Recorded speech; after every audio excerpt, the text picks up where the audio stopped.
നമ്മൾ മീൻകറി റെഡിയാക്കാൻ പോവാണ്. ഇലേന്റെ ടേസ്റ്റ് കിട്ടാൻ വേണ്ടിയിട്ടാണ് നമ്മൾ ഇലയിട് അതിനകത്തേക്ക് നമ്മൾ കറിവേപ്പില ഇടുന്നുണ്ട്. ഇനി അതിലേക്കുള്ള പച്ചമുളക് കട്ടാക്കുന്ന ഒരു ഓരോരുത്തരുടെയും എരിവ് എത്ര വേണോ അതിനനുസരിച്ചുള്ള പച്ചമുളക് ഇടാം. നമുക്കിവിടെ കുറച്ച് എരിവ് കൂടുതൽ വേണ്ടിയോണ്ട് ഒരു 7-8 പച്ചമുളക് അതിലേക്ക് ഇടുന്നുണ്ട്. ഇതിലേക്ക് വേണ്ടുന്ന ഒരു വലിയ തക്കാളി, ചെറുതാണെങ്കിൽ 2, വലുതാണെങ്കിൽ നമ്മൾ 1 തക്കാളിയാണ് യൂസ് ചെയ്യുന്നത്. ഇത് നമ്മുടെ മലപ്പുറം സ്റ്റൈലിലാണ് മീൻ കറി വെക്കാൻ പോകുന്നത്. അതിലേക്ക് തക്കാളി ഇട്ട് കൊടുക്കുന്നുണ്ട്. ആദ്യം ഒരു ഇലയുടെ ഫ്ലേവർ കിട്ടാൻ വേണ്ടി നമ്മൾ നല്ല വാഴയില ഇട്ടു, അതിലേക്ക് കറിവേപ്പില ഇട്ടു, അതിലേക്ക് ഒരു 7-8 പച്ചമുളക്, അതിലേക്ക് നമ്മൾ മലയാളത്തിലൊക്കെ പറയത്തുള്ളൂ. ഇവിടെ ചില മാതാമ്മമാരുണ്ട്, ഇംഗ്ലീഷേ പറയൂ. ടൊമാറ്റോ ഇട്ടു, കുറച്ച് വെള്ളം കൂടി ഒഴിച്ച്, 1 സ്പൂൺ മഞ്ഞപ്പൊടി, ഒരു 1-1.5 സ്പൂൺ മഞ്ഞപ്പൊടി ഇടുന്നുണ്ട്. മല്ലിപ്പൊടി ഒരു 4 സ്പൂണാണ് അതിടുന്നത്. 4 സ്പൂണ്, 3 സ്പൂണ് മല്ലിപ്പൊടി ഇട്ട് കഴിഞ്ഞാൽ നമ്മൾ അതിലേക്ക് ഒരു 3 സ്പൂൺ മുളക് പൊടിയും കൂടെ ഇടുന്നുണ്ട്. ഇതിലേക്ക് നമ്മൾ ഒരു 6 അല്ലി വെളുത്തുള്ളിയും പിന്നെ കുറച്ച് ഇഞ്ചിയും ചേർക്കുന്നുണ്ട്. നമ്മൾ അബുദാബിയിലാണെങ്കിൽ നമ്മുടെ കല്ലിൽ വെച്ച് തന്നെയാണ് നമ്മളിവിടെ വെളുത്തുള്ളി ചതയ്ക്കുന്നത്. ഇഞ്ചി വെളുത്തുള്ളിയും കൂടെ ചതച്ച് ഇതിലേക്ക് ഇടും. മുളക് പൊടിയും മല്ലിപ്പൊടിയും മഞ്ഞൾപ്പൊടിയും തക്കാളി എല്ലാം ചേർത്ത് വെച്ചിരിക്കുന്ന അതിലേക്ക്, ആ ചേരുവയിലേക്ക് നമ്മളിപ്പോൾ ഇഞ്ചി വെളുത്തുള്ളിയും കൂടെ ചതച്ച് ചേർക്കുന്നതാണ്. അങ്ങനെ അത് ചതച്ച് അത് വേണ്ട അതിലേക്ക് ആഡ് ചെയ്ത് ഇഞ്ചി വെളുത്തുള്ളി എല്ലാം ഇട്ട് കഴിഞ്ഞ് നമ്മൾ അതിലേക്ക് അതിനാവശ്യമായ ഉപ്പും കൂടെ ചേർത്ത് കൊടുക്കണം.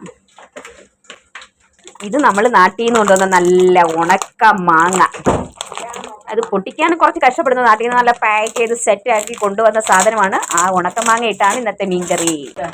മാങ്ങ പൊട്ടിച്ച് നല്ല പോലെ വെള്ളത്തിൽ ഒലച്ച് കഴുകി അത് നമ്മൾ ആ അടപ്പേ വെച്ച് മീൻ കറിയിലേക്ക് മീൻ കറി വെക്കാനുള്ള കൂട്ട് റെഡിയാക്കുന്നതിലേക്ക് ഇട്ട് കൊടുത്തിട്ടുണ്ട്. 2 പുളിയും കൂടി ഇടുന്നുണ്ട്. കുടംപുളി ഇടാതെ എന്ത് മീൻ കറി അല്ലേ. ഇനി എല്ലാം കൂടി ഇട്ട് കഴിഞ്ഞ് നമുക്ക് അതെല്ലാം കൂടെ ഒന്ന് മിക്സ് ആക്കാം. അതൊന്ന് ചൂടാവാൻ തുടങ്ങിയിട്ടുണ്ട്.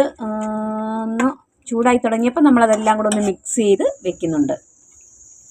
ഇളക്കി നമുക്കിനി അത് ഒന്ന് വേവാനായിട്ട് അത് കുറച്ച് നേരം മസാല എല്ലാം കൂടെ നല്ല പോലെ പിടിക്കാൻ വേണ്ടി കുറച്ച് നേരം അടച്ച് വേവിക്കാം. തിളച്ച് വരുന്ന സമയത്ത് തീയൊന്നും കുറച്ച് വെക്കണം. ഒരു 15 മിനിറ്റ് നമ്മൾ തീയിൽ വെച്ച് ആ മസാല എല്ലാം മിക്സായി തിളച്ച് വേവിച്ച് ചെറിയ തീക്കകത്താണ് എല്ലാം തിളച്ചിപ്പോൾ ആ അരപ്പെല്ലാം നല്ല രീതിയിൽ പിടിച്ചിട്ടുണ്ട്. അതിലേക്ക് നമ്മൾ മീൻ ഇടുന്നു. ഇത് മീൻ പറ്റിച്ചത്, മീൻ വെള്ളം പറ്റിച്ച് അങ്ങനെയാണോ മലപ്പുറം പറയുന്നത്? മീൻ വെള്ളം പറ്റിച്ചത് എന്നാണ് മലപ്പുറത്ത് പറയുന്നത്.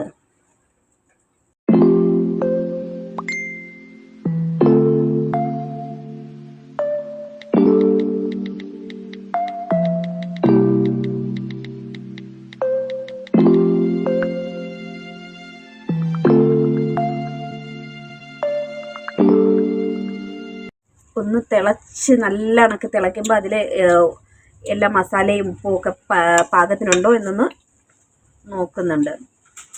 ഇല്ല എങ്കിൽ നമുക്ക് ഇട്ട് കൊടുക്കണമല്ലോ. നമ്മുടെ മീൻകറി റെഡിയായോ എന്നൊന്ന് നോക്കാം.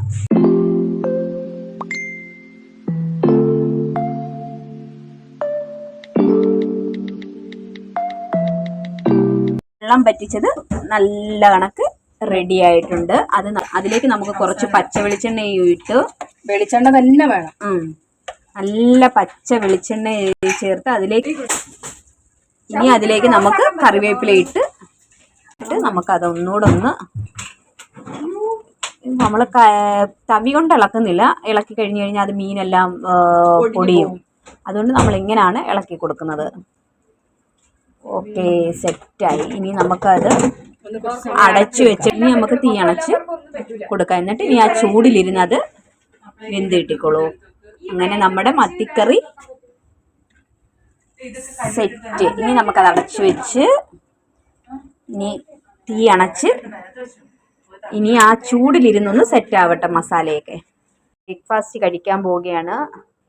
നമ്മുടെ പുട്ട് കഴിക്കാം. നമ്മുടെ മീൻ വറ്റിച്ചത് അങ്ങനെ അടച്ചു വെച്ച് സെറ്റ് ആയിട്ടുണ്ട്. അത് നമ്മൾ തുറന്ന് നമുക്കൊന്ന് നോക്കാം എങ്ങനെ ഉണ്ട് എന്ന് നോക്കാം. നമ്മുടെ മലപ്പുറത്തുള്ള മുന്തുവാണ് ഇന്ന് മത്തി വെള്ളം പറ്റിച്ചത് ഉണ്ടാക്കിയിരിക്കുന്നത്. ഇങ്ങനെ നമ്മൾ ഇന്ന് വെച്ച മീൻ വറ്റിച്ച മത്തി വെള്ളം പറ്റിച്ചത് കഴിക്കാൻ പോവുകയാണ്. എങ്ങനെയുണ്ടെന്ന് പറയണം. സത്യസന്ധമായി പറഞ്ഞു. നിനക്ക് നാളത്തേക്ക് എടുത്തു വെച്ചോ. ടേസ്റ്റ് കാര്യങ്ങളൊക്കെ പറഞ്ഞു. അടിപൊളി. അത്യാവശ്യത്തിന് പുളി, ഉപ്പ്, മുളക് എല്ലാം അടിപൊളിക്ക് കഴിച്ചുകൊണ്ടേ ഇരിക്കാൻ തോന്നുന്നുണ്ട്. അപ്പം നിങ്ങൾ കൂടി ട്രൈ ചെയ്തോളൂ. എല്ലാവരും വീഡിയോ കാണുക, സബ്സ്ക്രൈബ് ചെയ്യുക, ലൈക്ക് ചെയ്യുക, കമൻറ്റ് ഇടുക, ഷെയർ ചെയ്യുക. താങ്ക്